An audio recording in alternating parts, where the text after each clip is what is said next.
镜头上拍到的，这是南宁的江南片。把镜头摇过来，就可以看到邕江了。昨天晚上，我在邕江大桥的附近为大家呢做了分享。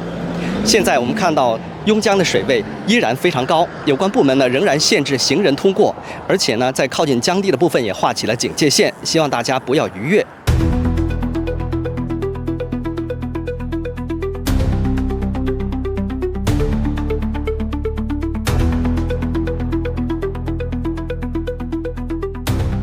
真正关心广西的人，谁不想了解广西的汛情呢？就随着我的镜头来看南宁的洪水吧。我录制这条视频的时间是在2025年10月4号的上午。在昨天晚上到今天凌晨，豫江2025年1号洪水南宁的洪峰这一轮呢已经是通过了南宁段，但是呢，我从镜头上面可以看到邕江大桥的桥墩呢仍然是浸泡在水下。也就是说，现在的水位呢，在今天上午有76.34米，仍然是比去年最高的时候要高出许多。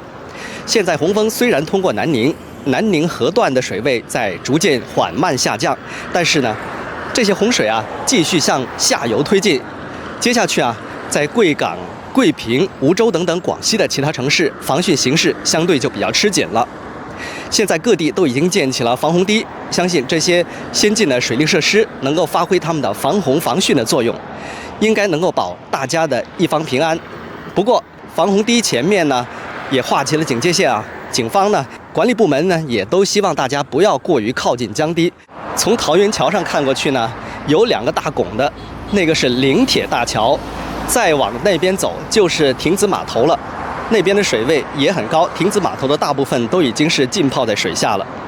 所以说这次由于是上游来水的影响，我们就看到了在广西首府南宁这里是丽日蓝天，天上呢风和日丽，但是江中是浊浪滚滚。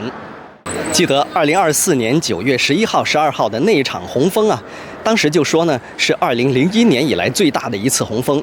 那么现在呢，水位已经超过了2024年。2025年10月3号到4号的这轮洪峰，比2024年9月12号的那一次还要大，因此可以说得上是2001年大洪水以来最大的一次汛情了。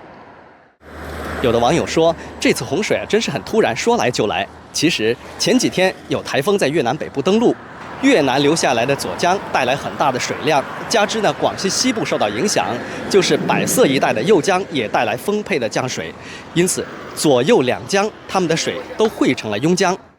正是有了坚固的防洪大堤，广西首府南宁得以平安地度过每一次屡创新高的洪峰的考验。这几天南宁市区里大家想干嘛就干嘛，中国东盟皮划艇赛还有桨板赛等等都在南湖里成功举行。而在市区的各处呢，大家欢乐地度过国庆假期。希望大家呢能够重视水利基础设施的建设和投入，希望今后呢能够风调雨顺。说1000道1万，发挥了最关键作用的还是两岸的防洪大堤。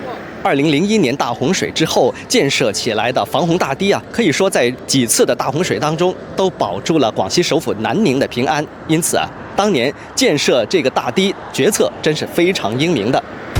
好了，感谢收看我的视频，如果喜欢的话，点赞、分享、收藏吧。